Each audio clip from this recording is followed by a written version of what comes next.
Buenas noches, profesora. Soy Cristel Dayara Mena Quiroz, del grupo 3 de la materia de Derecho Constitucional, segundo semestre de Derecho. Este es mi examen oral.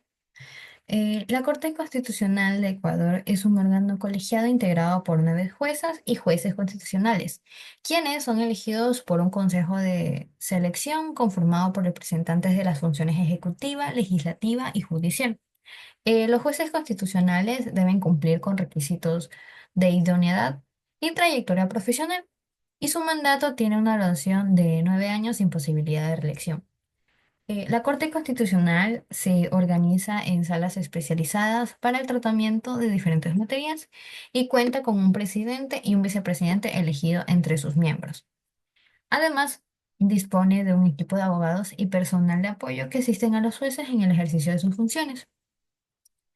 El procedimiento de control constitucional puede iniciar de oficio por la Corte Constitucional o a petición de parte interesada. En este último caso, se debe presentar una demanda que cumpla con ciertos requisitos formales y de contenido que señale los fundamentos jurídicos por los cuales se considera que un acto normativo es inconstitucional. Una vez admitida la demanda, se da traslado a las partes involucradas para que representen sus alegados y pruebas. La Corte Constitucional puede realizar audiencias públicas para escuchar a las partes y a expertos en la materia. Finalmente, la Corte Constitucional dicta una sentencia en la que se declara si el acto normativo es constitucional o no. Las sentencias de la Corte Constitucional tienen carácter vinculante y son de obligatorio cumplimiento para todos los órganos del Estado y también para los particulares. La jurisprudencia de la Corte Constitucional ha tenido un desarrollo significativo en los últimos años y ha contribuido a la protección y garantía de los derechos fundamentales en Ecuador. La Corte ha emitido sentencias importantes en materia de derechos humanos, derechos de la naturaleza, derechos de las comunidades indígenas, también derechos de las mujeres, entre otros. La jurisprudencia de la Corte Constitucional es un referente fundamental para la interpretación y aplicación de la Constitución y contribuye un valioso aporte al desarrollo del derecho constitucional dentro del país.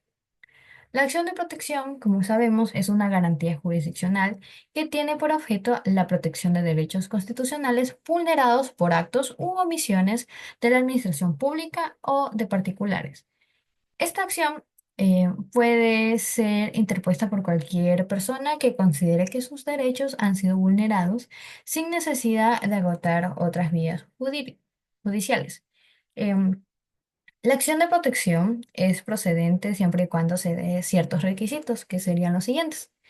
Vulneración de un derecho constitucional, que en este caso se debe haber producido una violación o amenaza a un derecho reconocido dentro de la Constitución. Acto u omisión, que sería la vulneración del derecho, eh, que sería una consecuencia de un acto u omisión de la administración pública o de un particular. El nexo de causalidad sería que debe existir una relación de causa-efecto entre el acto u omisión y la vulneración del derecho. Y por último, la inmediatez, que sería la acción que debe ser interpuesta dentro de un plazo razonable a partir de la vulneración del derecho. El habeas corpus es una garantía jurisdiccional que protege la libertad personal y se interpone cuando alguien es privado de su libertad de forma ilegal o arbitraria. Esta garantía puede ser interpuesta por la persona afectada o por cualquier otra en su nombre. Existen diferentes modalidades del habeas corpus, que entre estas destacan tres, que sería el habeas corpus preventivo, que se interpone cuando existe una amenaza inminente de privación ilegal o arbitraria de la libertad. El habeas corpus correctivo, que se interpone cuando la privación de la libertad ya ha ocurrido, pero es ilegal o arbitraria. Y por último tenemos el habeas corpus traslativo, que se interpone cuando una persona se traslada de un lugar de detención a otro de forma ilegal o arbitraria. El habeas data es una garantía jurisdiccional que protege el derecho a acceder a información personal y a solicitar su rectificación o eliminación. Esta garantía es esencial en la era digital, ya que la información personal es un activo valioso y puede ser objeto de abusos. El habeas data permite a los ciudadanos controlar la información que se tiene sobre ellos y garantiza su derecho a la privacidad y a la autodeterminación informativa. La acción de amparo, que sería la última, es una garantía jurisdiccional que protege otros derechos constitucionales que no son tutelados por las garantías anteriores.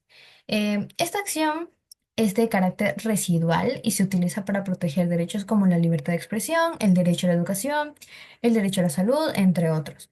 La acción de amparo es un mecanismo importante para garantizar la protección integral de los derechos constitucionales dentro del Ecuador.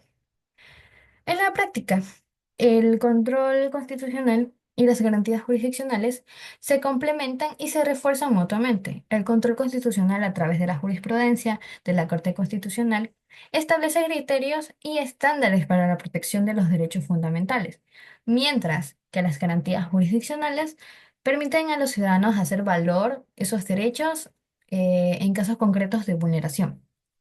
La interacción entre el control constitucional y las garantías jurisdiccionales garantiza una protección integral y afectiva de los derechos constitucionales dentro del Ecuador. En conclusión, podemos decir que el control constitucional y las garantías jurisdiccionales son pilares fundamentales del sistema legal ecuatoriano. Estos mecanismos aseguran la supremacía de la Constitución, protegen los derechos fundamentales de los ciudadanos y mantienen el equilibrio de poderes. Y su correcta aplicación es esencial para garantizar un Estado de Derecho y una sociedad justa. Muchas gracias.